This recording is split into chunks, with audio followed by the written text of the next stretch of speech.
ലേവി എന്ത് ചെയ്തു? അവൻ എഴുന്നേറ്റ് യേശുവിനെ അനുഗമിച്ചു. ഞാനിത് വായിക്കുമ്പോൾ വിചാരിച്ചിട്ടുണ്ട്, അതായത് കർത്താവ് ഇങ്ങനെ ചന്തയിൽ കൂടെ പോവാണ്. പോകുന്ന സമയത്ത് കടയിലിരിക്കുന്ന ഒരുത്തനെ, കട നടത്തിക്കൊണ്ടിരിക്കുന്ന ഒരുത്തനെ വിളിക്കുകയാണ്, ഫോളോ മീ. അവൻ എഴുന്നേറ്റ് പെട്ടിയൊക്കെ പൂട്ടി താക്കോലൊക്കെ അവിടെ വെച്ചിട്ട് പോയി. അങ്ങനെയാണോ അത്?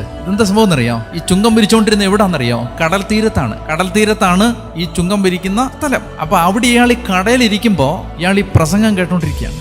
ഈ എഴുന്നേറ്റ് പോയി എങ്ങനെയാണെന്ന് മനസ്സിലായോ? ഇത് കേട്ടോണ്ടിരിക്കുകയാണ്. 1 മണിക്കൂർ കൺവെൻഷൻ കഴിഞ്ഞപ്പോൾ കൺവെൻഷൻ പ്രസംഗിച്ച ആൾ വന്നിട്ട് പറഞ്ഞു, എൻ്റെ കൂടെ വരാൻ പറഞ്ഞു. അയാള് വെട്ടി പൂട്ടി താക്കലോടെ ഇട്ടിട്ട് ഇറങ്ങിപ്പോയി. ഇതാണ് ഈ വചനം വരുത്തുന്ന മാറ്റം. അല്ലാതെ ഇങ്ങനെ മാജിക്കാരൻ വിളിക്കുന്ന പോലെ വിളിച്ചതല്ല. ഈ മറ്റേ പൈഡ് പൈപ്പർ വിളിച്ച പോലെ, കുഴലൂത്തുകാരൻ വിളിച്ചപ്പോൾ കുട്ടികളെല്ലാം പുറകെ പോയ പോലെ പോയതല്ലത്. മറിച്ച് ഈ പ്രസംഗം, വചനം, പ്രഘോഷണം.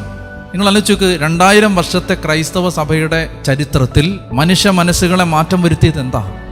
ഈ വചനപ്രഘോഷണമാണ്.